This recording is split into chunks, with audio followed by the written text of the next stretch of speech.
Hey everyone, welcome back to my channel. It's Nasdaq with Arshia back with another video.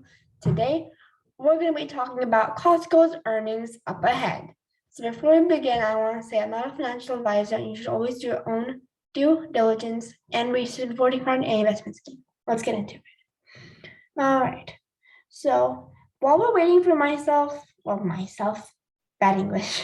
While we're waiting for me to share my screen, please be sure to subscribe and hit the like button down below so you don't lose me to the YouTube algorithm's darkness. Thank you.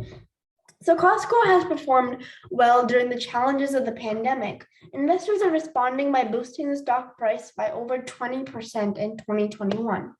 Costco stock is trading at a price-to-price earnings ratio of 44, the highest it's been in nearly 20 years.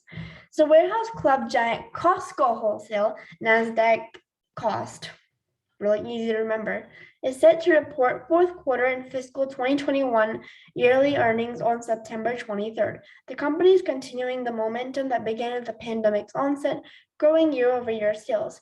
That's despite tough comparisons from the year prior when consumers had fewer options for where they could spend their time and money. Costco's philosophy of delivering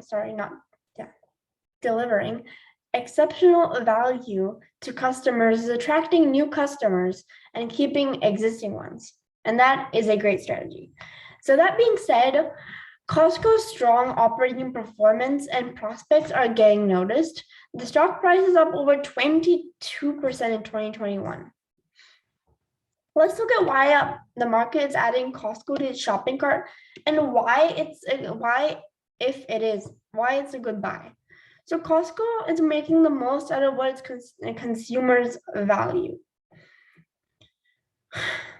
So just as the economy showed solid signs of reopening and vaccines, the coronavirus was approved and it experienced a pronounced drop from Thanksgiving 2020 to early March 2021, but it still rebounded despite that. So some investors worried that customers who relied on Costco finally have other options, but this hasn't really been the case so far. So the surging levels during lockdowns led the growth to decelerate, but it's rebounded. Costco also require a membership to shop in its warehouse, and it managed to add 4.8 million members to its now total of 60.6 million. That's huge. They pay either $60 or $120. But what does this mean for investors? Why am I telling you all of this? So analysts on Wall Street expect Costco to report revenue of $61.2 billion and earnings per share of $3.53, which is amazing, in the fourth quarter. And if in a few minutes, I'll show you guys the PE ratio.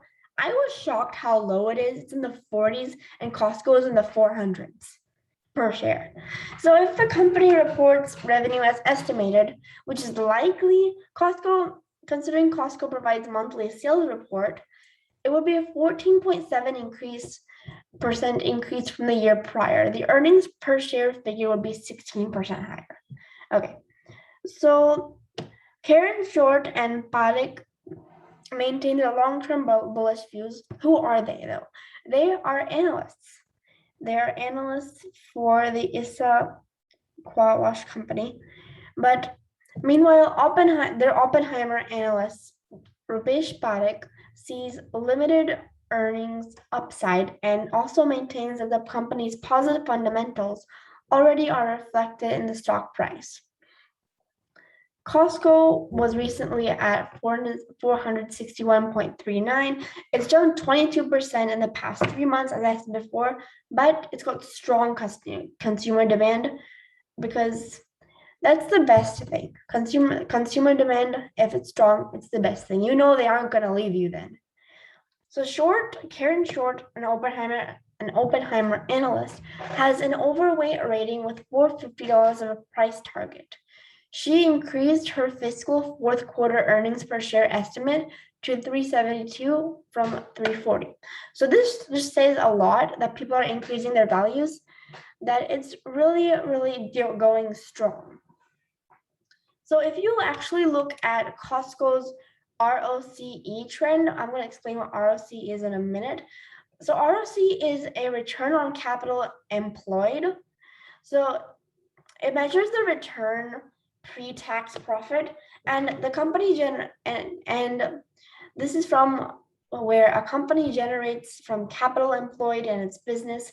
So to calculate this metric for Costco wholesale, we're going to do this. 0.24% is earnings before invested in tax. That's 0.24 equals to about $7 billion, which is the current assets.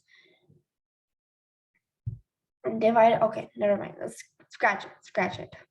So earnings before interest and tax, I'll just show you this so you can see better. So earnings before interest and tax, or EBIT, divided by total assets minus current liabilities. This is the formula, and it equals 24%. So therefore, Costco's wholesale has an ROCE or ROCE, I'll just call it ROCE, of 24%. In absolute terms, it's a great return, and it's even better than the consumer retailing industry average of 8.4%. Woohoo! Costco! Yep, Costco nailed it basically. So yes, the PE ratio is $43.20, and the price is $459.51. This means it's a really undervalued company, and it's just great. But this is not financial advice, so do your own research, please. Okay, so recently it's been down because of the September effect, but that's okay. Everybody's been down. But over the past 1 year, it's been up 35%, actually, not 22%, 35.32% over the past 5 years. I like to look at 5 years because I'm a long-term investor. It's been up 201.26%, and max, which we're probably never going to get there, it's been up 52,000%. Like, wow. Can you just imagine that back then, Costco used to be a $3 company? Mind blown. All right, guys. Thank you guys for watching this video. Please be sure to like, comment, subscribe. Comment Powder Puff down below if you made it till the end. And thank you. See you later, and see you on the moon. Bye-bye.